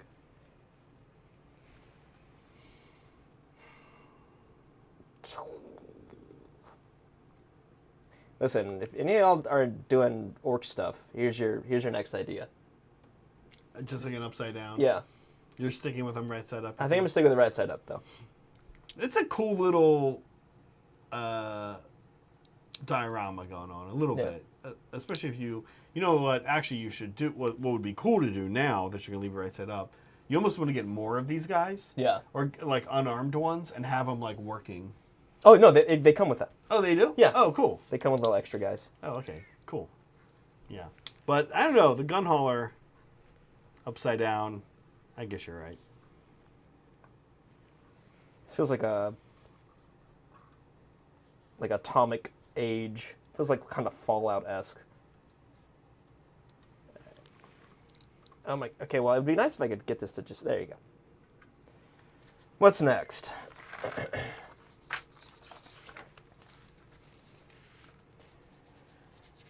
I gotta do these drill things. I might leave these out. I might just leave these hollow. So what do you think? Okay, not KO. Okay. Which you didn't say not KO, but what do you think is like the coolest? Like, do you remember not playing Sigmar and seeing some faction and being like, "Oh man, I might have to play this game"? Let's see. Or like, "Wow, That's a really cool. That's cool." Yeah. I remember seeing the big pigs. We were talking about pigs today earlier. I remember thinking those are really cool. Okay.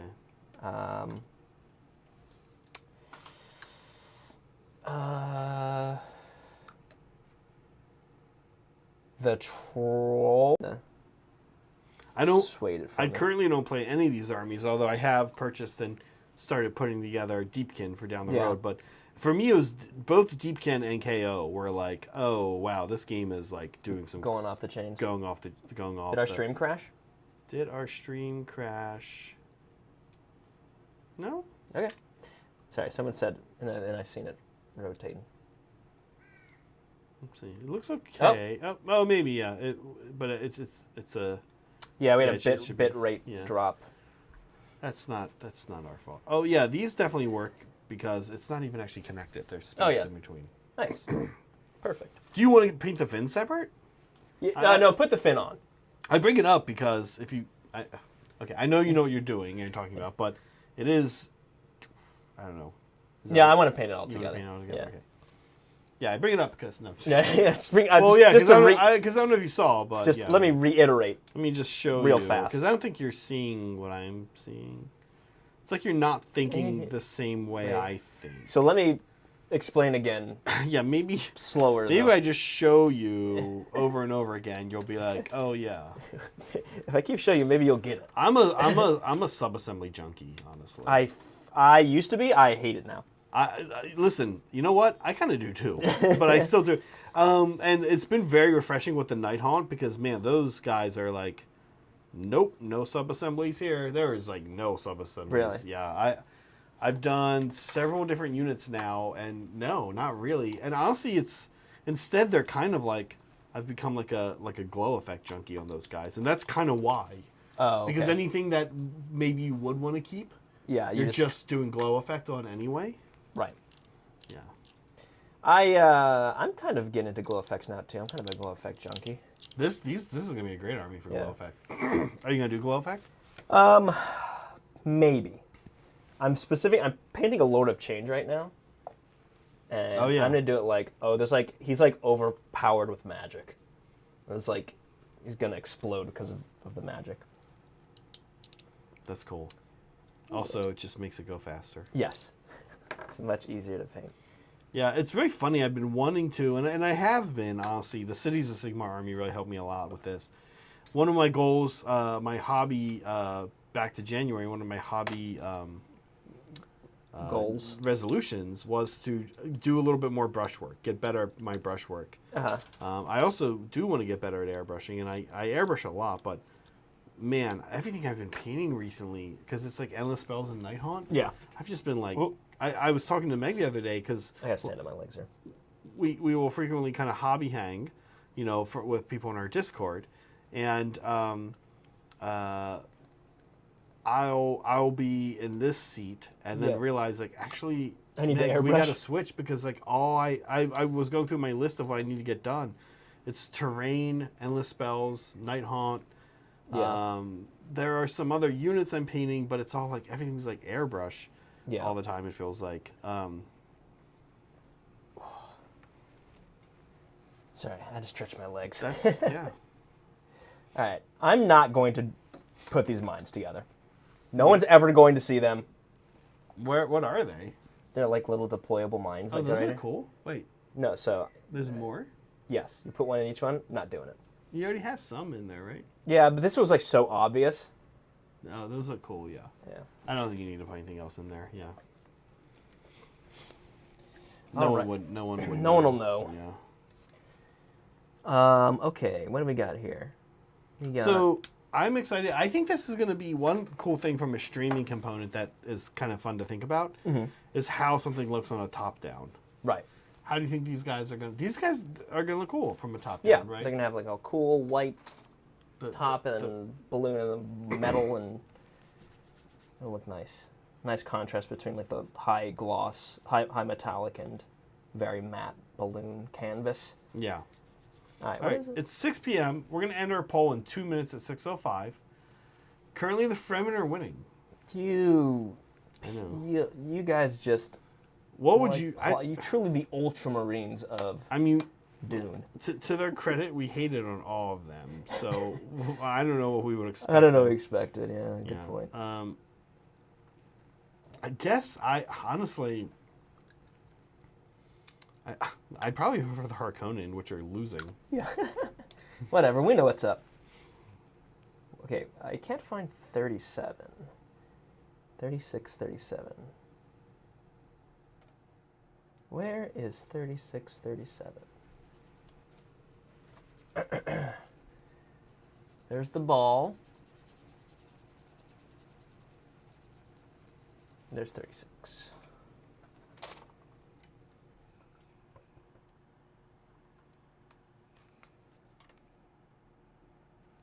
Six.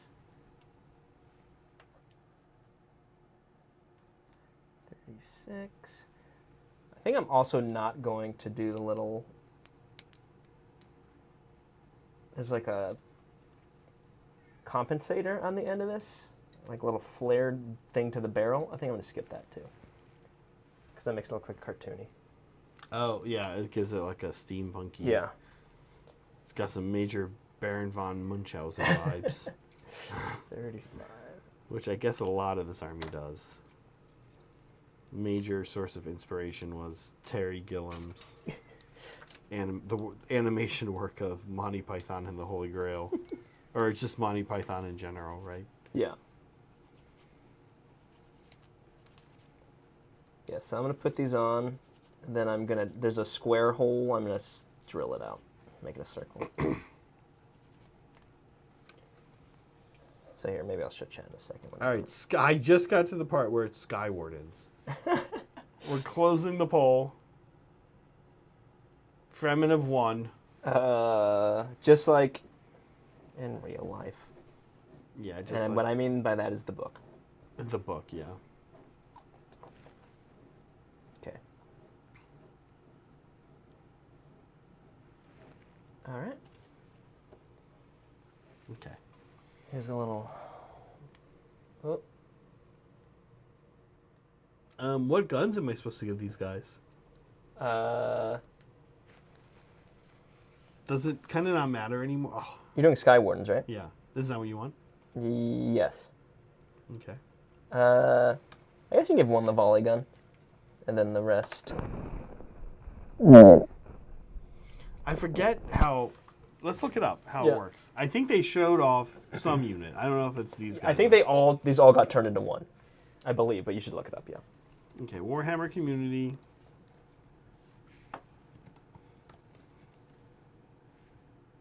Kharadron Overlords? Kharadron Overlords. Okay, here we go. Faction focus. Let's see. All right, so they don't have... Let's see. The frigate. Are you building a frigate? Yes. Oh, they do have Sky Wardens. Perfect. Okay. Each model in the unit is armed with a vulcanizer pistol and sky pike. Okay. The sky pike... Wow. That's 2 damage. Do you think these are like elite guys? These are the non-elite guys. These are non-elite guys. Wow, I mean, 3/3, 1 damage, 2 attacks, 2 damage. Okay, so that's what they come with. 1 out of 3 can take Aether-matic volley gun. Mm-hmm. Which is really the worst gun. Although, I don't know. It does have crit 2 hits. And 1/3 can replace their weapons with a Sky Warden heavy weapon. Anti-monster rend 1 shot, though. Yeah. And then... The vulcanizer pistol is 3 attacks, 3/3, rend 1 damage, shooting combat, 10-inch range. But you know what? But you get the sky pike, though. But you get the sky pike. You know what? I will say this. I think it kind of depends on how you imagine using these. Yes. Because if you want to be a little aggressive and in melee, the sky pike is kind of good. Yeah. Plus, It's only 2 attacks though. but you keep in mind you'll have first shot 3 attacks And- with 3/3 -1/1 damage. And it has shooting combat. So And yeah, it's shooting combat. give him the pistol and sky pike then. The Sky Pike also has 6s or mortals. Yeah. Give him the sky pike. All 3. Yeah. I mean, you're gonna build 3 more of these guys later, Yeah. and so at that point you can decide how you want to do it. But I don't know, the Sky Pike. Yeah, It seems good.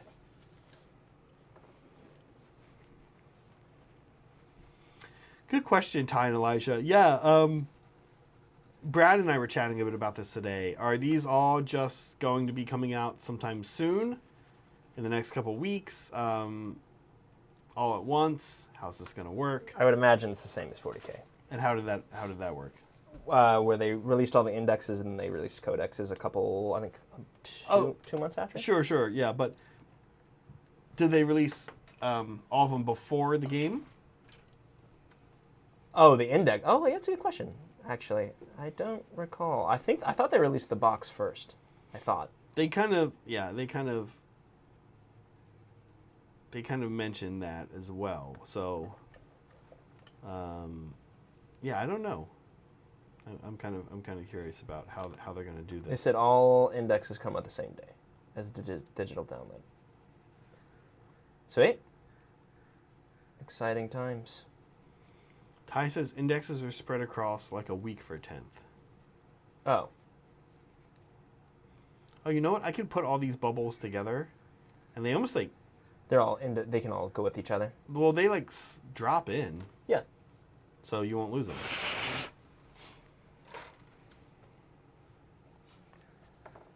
Core rules this weekend would be nice.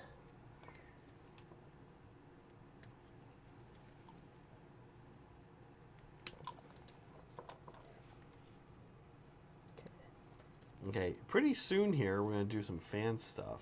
Oh, exciting. We have some pretty good fan stuff this week. Pretty good French. Yeah, let's actually jump in. Let's do it. When I say pretty soon, I mean right now. Right now. Here we go. Ah. Fan stuff. Okay. This is Lazaru. He's been doing some Beast Claw Raiders, which Very cool. I'm excited about because I love Beast Claw Raiders. BCR, good stuff. Yeah. I really look at his boulder. That's a boulder head. Freehand banner there. Wow, that's really good. That's nice. Really I thought that was a it was a decal. transfer. Yeah. I don't think so. Well, I don't think that that transfer exists. So probably not. Hey, that's great. Really, really clean. Nice stuff. Yeah, I like the Mournfang fur. Yeah, these guys look great. Good work. I like the orange, reddish hair you gave this one guy. Yeah, the guy in the back. All ogres are bald. I've never really thought about it before. Yeah, you think they shave their head or are they just born that way? Like, are they all just naturally bald? Yeah. I don't know. That's a good question. Maybe they shave their head. Maybe they let their hair grow long, shave their hair, and then eat it. I could see it. I mean, it sounds kind of insane and gross, but that's kind of what ogres do. Not Ty, Lazaru, good work. Good job. I just lost a piece. You keep going. Okay. I'll pop it. This is I always get the second part of their first part of the name, but Dandelion, something in Aliad. yeah, and Dandelion, something like that. Looking good. Is this the new? This isn't the old world.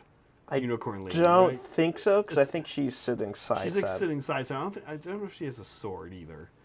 Look, this is badass. Where's Meg? I know, but this is cool. I like the very limited color Yeah. palette on this. This is like the perfect model for this. Just like Nice and white and gold, and the yellow kind of echoing the gold. Yeah. Very nice. just nice and simple. Yeah, I don't know what model this is. If it's a third party or I think it's third party. It doesn't look like GW to me, but it looks great. yeah, What I curious what's this for? it's on a square base. Oh, maybe it is. Maybe it is Old World then. Is it? Yeah, I don't know. Okay. Oh, I forget who this is. Let me Is check. that Chef? No, this isn't Chef. This was somebody on the newer side. That I'm less familiar with the work. Highland Minis is what he's. Highland What Minis. Ty's lettings.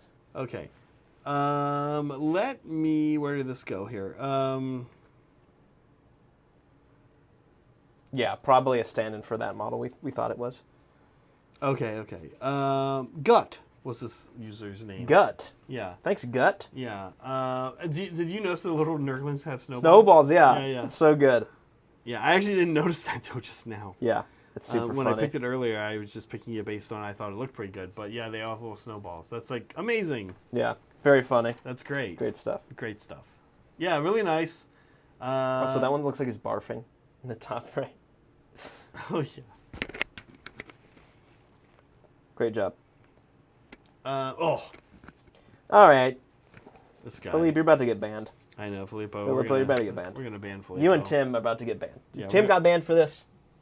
For his painting too good. Tim already has been banned for painting too good. Filippo for sure. So you're on watch.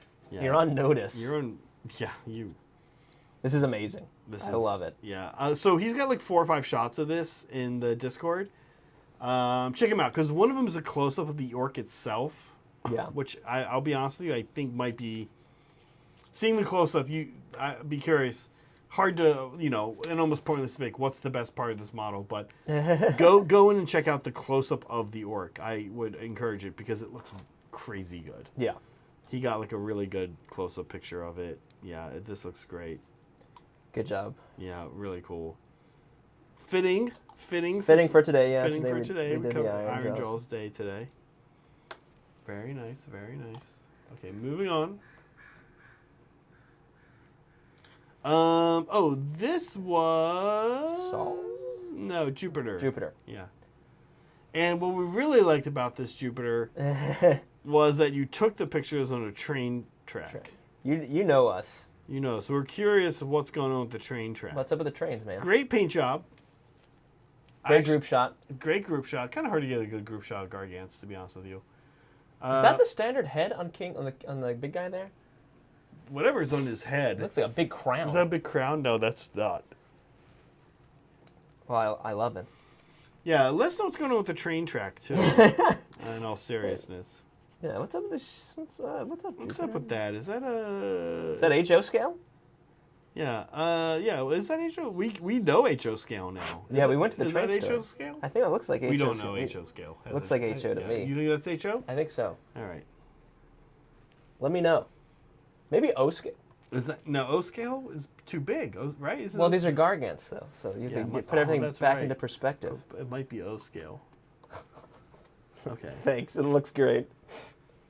Oh, last but not least, by any stretch of the imagination, is Cody Cold Paints. This guy. Dear God. This guy cranks out like a really dope model a day. It feels like. You know what my favorite part of this is that shows off how good of a painter he is, in my opinion, are the teeth. His teeth are horrifying. They're horrifying. Look how well he painted them, and like you're like, oh, okay, what's the big deal? No, they're white, but no, they're so well shaded, like subtly. Yeah. The eye is really good too. Tell us about the train store. Well, there's trains. That's about it. Cody, before we leave and talk about the train store, really good job on this. Yeah, this is amazing. Yeah, and horrifying. Truly horrifying. Very scary, yeah. This is a great model. This is a good Kingdom Death model. Is it Kingdom Death? I feel like it has to be, considering how terrified I am of it. Yeah, it's got this has got some major, what is that weird 70s cartoon we watched, like last summer? Fantastic Planet. Do you remember? No. Yes, you do. We watched Fantastic Planet. Remember? No, I just. You were here when we did it, with the giant blue people and stuff. I feel like I may have missed this. Is this a real movie? Or you? Fantastic! Oh my God! Don't you remember? I don't think I was here for that. We had it like on in the background. Do any of these pictures look familiar? No. None of this looks familiar. You haven't seen this? No. Oh man. Oh. It does kind of remind me of that though. It's got some. There's like like this. There's like random monsters in it. Like that's one of them. It's very fantastic. Can we move on from this image? Yeah. Really creepy, super cool. My nightmares are going to be filled with I've kind of images. consistently said that I feel like in the the miniature company that I think most makes really like just evocative like miniatures that, and you're like, wow, I hate it. really gives me feelings beyond GW is KDM. Like, yeah. A lot of miniatures out there, miniature companies, they just make the most boring. Like, here's a knight. Yeah. And, Here's a guy. Yeah. There's the other one I brag about is he's the local guy. I always forget his name. The guy who was doing like the rabbits riding the dogs and the medieval ones. The little Scribo? No, it's Skull and something. Skull and Bones. No, it's I can't remember now. Okay. Cool. The train store. There was lots of trains. Let's talk about it. Yeah. It was it was very quiet. Mm-hmm. The store was pretty like, okay, when you go to like, when you say it's like the train store, it's like, okay, yeah, there'll be trains, but like there'll probably be other stuff. No. Mm-hmm. Nope. No other, there's no Warhammer, no Gundam, no like scale model stuff. No airplane models, nothing. No airplane models, nothing. Absolutely nothing else. It is trains.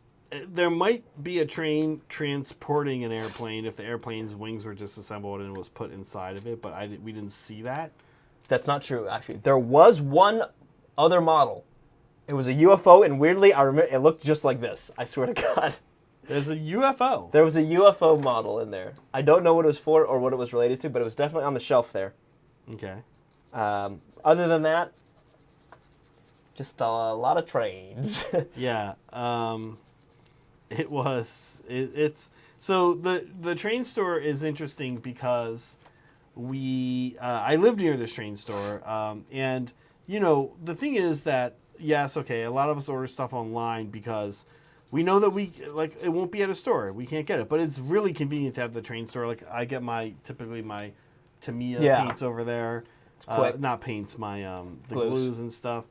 So you just go over and get your boats. And your trains. Sorry, your trains, not your boats. You see people put boats. Cloud just put boats. Boats and drugs. Boats and drugs. You go over and you get your trains and you get your Tamiya. I don't get any trains ever, but and I've been going there for a while. And the people are a little weird. They're standoffish, I guess, might be a word, but they're just like. Yeah, I would say that is not an inaccurate term. He was very helpful. Today was quite helpful. Brett turned on the charm. Yeah, Brett's pretty good at that, actually.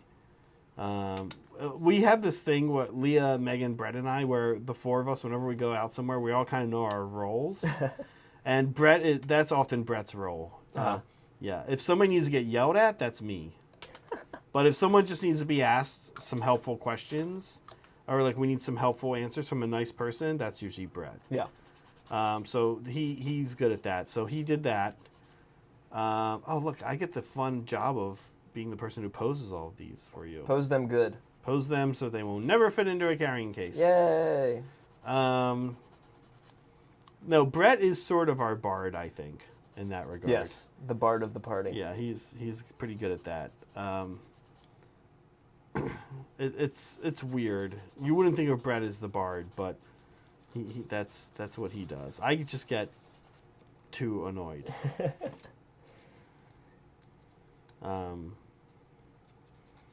Yeah, it's fine. It's fine. The train store is interesting. I've never brought up those people. Have never seen me buy a train, but I buy all kinds of woodland scenic stuff, and I buy.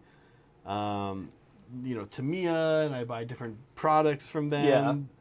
Yeah. Tufts, they have tufts for bases. Tufts on tufts. Lots of tufts. And I'm like circling around buying a train. Those people must be like, oh my God, this jackass buys his trains online. He's not supporting. What they don't know is that I don't buy trains at all. I'm a miniature wargamer. And I don't want to tell them that because I'm actually kind of worried they would just not even let me in the store. That's kind of the vibe. I feel, yeah, right? A little bit. Like, yeah. I would not want to. Brett was like talking about all the things we are gonna do to the guy. Well, not to him, but like with the product we were gonna. Yeah. And I was like, don't say goblin. I was getting nervous, and I was pretty sure he was gonna like, look around and be like, get out. You three need to get out of here right now. Zach, I mean Brett, do not say goblin board. Do not say Warhammer. Yeah, like we didn't give him any of those. Yeah, we didn't give him any information. He did good. He did good. Brett, that is. I did. I did Cloud. I bought two things. I bought wood. I bought glue specifically for balsa wood. Yes. And I bought a. The other thing I bought, I'm very interested in. So they have a ton of products from the same company that makes Micro Sol and Micro Set. Yeah.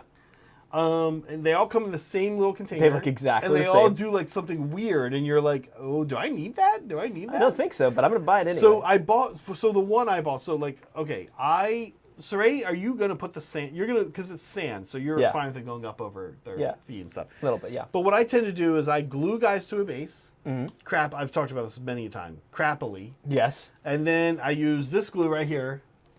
Well, all Americans know this glue. It's white labeled glue, but yeah, it's Bob Smith Industries. You use this glue and you use their Instaset, which does make the glue a little more brittle, I find, in a particular way. And then I break it off. I paint the model, then I break it off, then I put it on the base, which I've separately made and painted. Yes. That tends to be how I do it. So I did not wear this shirt. Barry, I did not wear this shirt. I changed my shirt. I wore this shirt for this morning's stream. It changed out. I changed out of the shirt to go to the train store, and I put the shirt back on for the stream.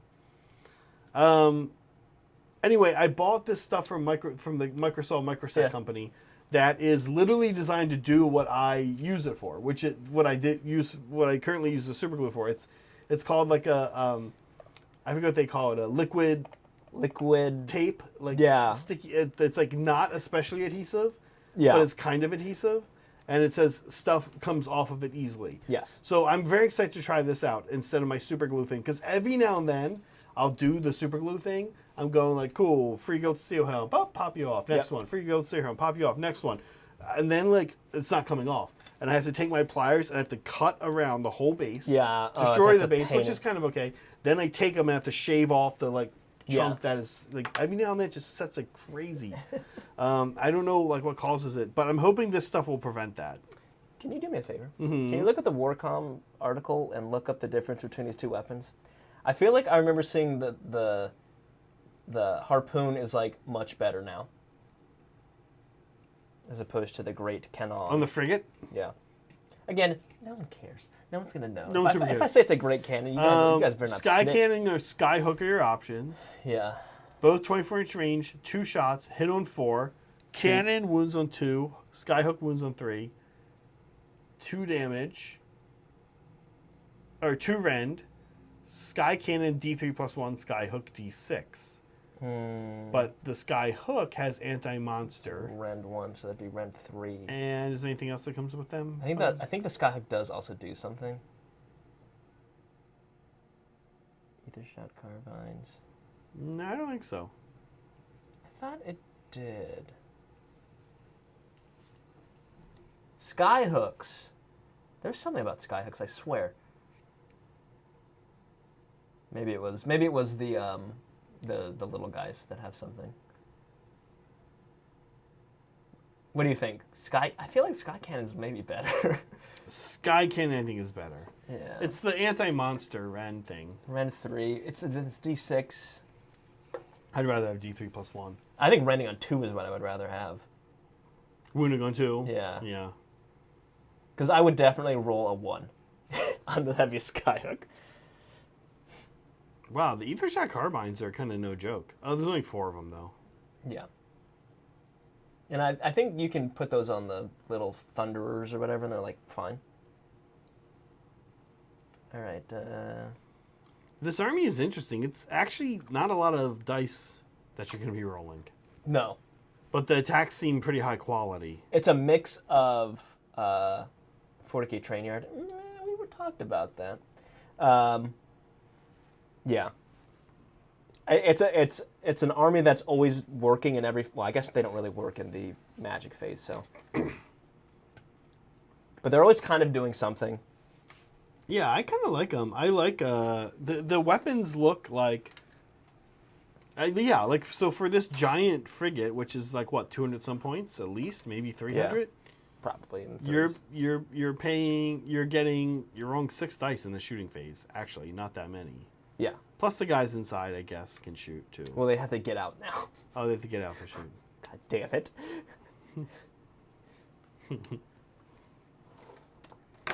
All right. Yeah, I don't know. I kind of like it. Not good in combat. Not terrible in combat. Pretty terrible. Oh, Well, I mean the Argonaut, yes. The frigate, yeah, it's Yes. not good in combat. Shocker. It's a boat. Shocker. Boats aren't good at Fighting. Sword fighting. These are like the crew. I'm just gonna say, like, I'm gonna have a controversial opinion right here. Mm-hmm. They should have a 2-up save. The frigate? Yeah, it's a metal boat. Yeah, but it has little vulnerable spots. Where? I guess the balloons.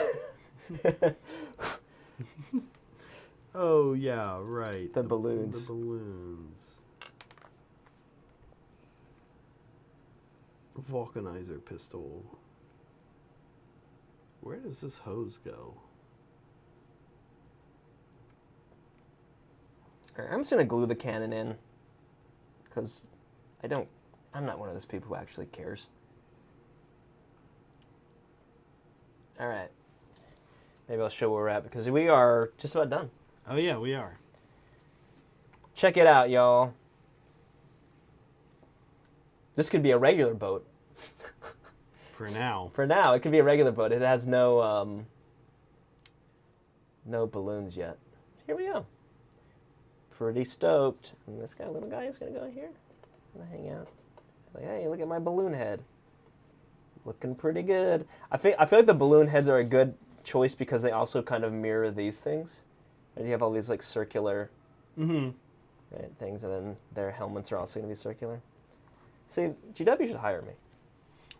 As a consultant. As a consultant. Honestly, I'm very excited to see this. Because you actually are, you paint a lot, but there's not a ton of armies. Like, you've done some commissions. Yeah. But you haven't really had like free, only your salamanders, your slaves to darkness, and now these guys are like free reign to just like do a thing. Yeah.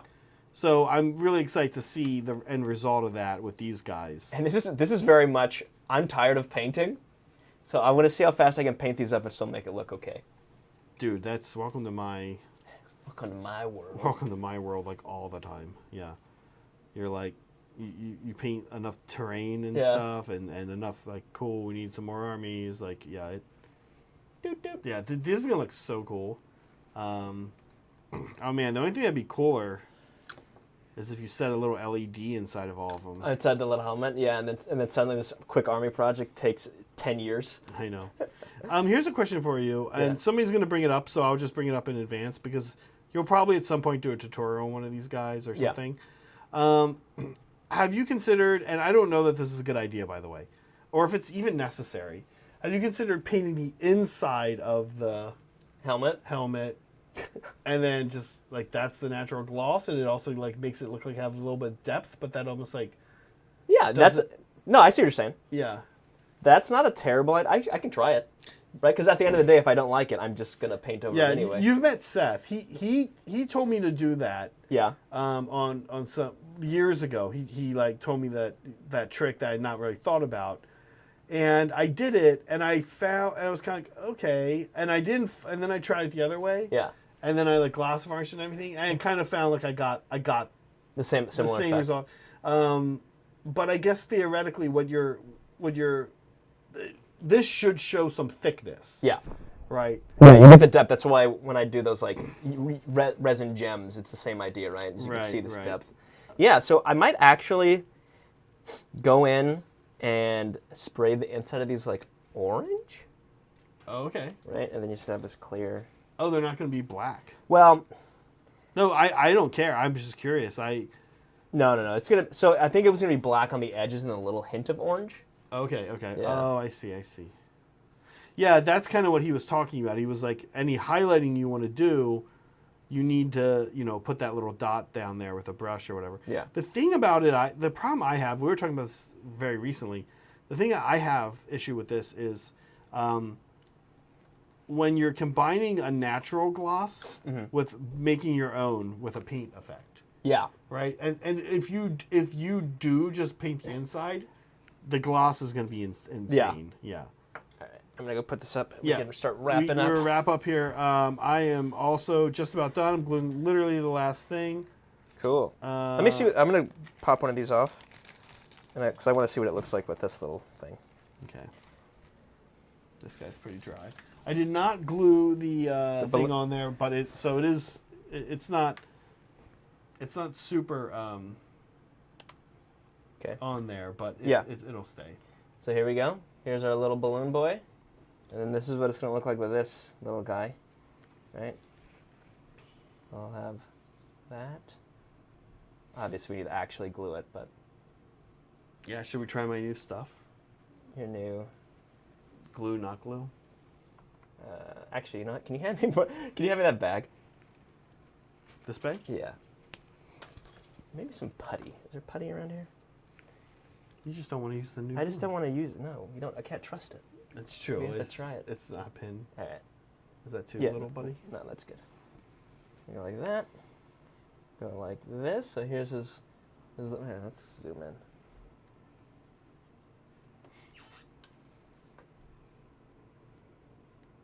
Focus. Whatever, let's whip it down. Oh, that's cool, Cloud.